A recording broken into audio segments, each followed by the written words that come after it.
టోటల్గా అంతా నంద్యాలపట్నం అంతా మున్సిపాలిటీ కింద వచ్చే మొత్తం అన్ని కలిపి 109 కోట్ల రూపాయలు అవుతుందని కూడా మరి ఎస్టిమేషన్స్ వేసి చెప్పడం జరిగింది. ఇది కూడా గ్రాంట్ చేయడం కూడా జరుగుతుందని కూడా మరి నారాయణ గారు చెప్పడం జరిగింది.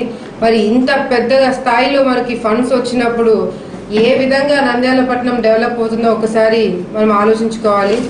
మరి ఇక్కడ రాజకీయాలకి అన్ని పక్కన పెట్టి అందరూ ఓన్లీ కేవలం అభివృద్ధి కోసమే ఆలోచిస్తే మరి తప్పకుండా మనం అందరం ఎలాగైతే నంద్యాలపట్నము ఉండాలని కలలు కన్నామో ఆ కళ నెరవేరుతుందని కూడా మరి ప్రజలందరికీ నేను తెలియజేసుకుంటున్నాను.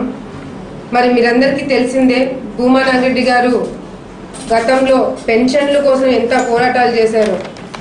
ఆ రోజు ఆయన పెన్షన్లు తీసుకొచ్చినప్పుడు కూడా అది ఎటువంటి పరిస్థితుల్లో ఆపాలని చెప్పి కూడా చాలా మంది ప్రయత్నించడం జరిగింది. కానీ పెన్షన్లు రేషన్ కార్డులు దాదాపుగా 10,000 మందికి తీసుకొచ్చి వాళ్ళందరినీ కూర్చోబెట్టి భోజనాలు పెట్టి వాళ్ళకి పెన్షన్లు రేషన్ కార్డులు ఇవ్వడం జరిగింది.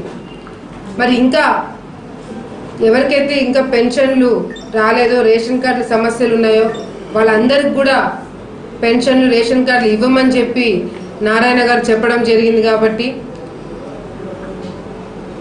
తప్పకుండా ఈ 2-3 నెలల్లోనే ప్రతి ఒక్కరికి నంద్యాలపట్నంలో ఏ ఒక్కరు కూడా నాకు పెన్షన్ రాలేదు రేషన్ కార్డు ప్రాబ్లం ఉందని కూడా ఎవరు చెప్పకుండా అన్నీ క్లియర్ చేసామని చెప్పి కూడా అధికారులకు చెప్పడం జరిగింది. కాబట్టి మరి ఇవన్నీ కూడా త్వరలోనే జరగబోతున్నాయి.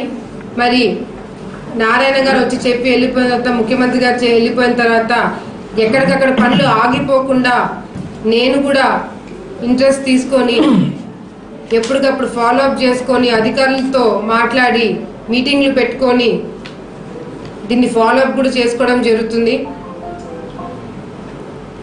మరి ముఖ్యమంత్రి గారు ఇంత పెద్ద స్థాయిలో మాకు ఫండ్స్ రిలీజ్ చేయడము భూమా నాగిరెడ్డి గారి కళ నెరవేరబోతున్నందుకు కూడా నాకు చాలా ఆనందంగా ఉంది.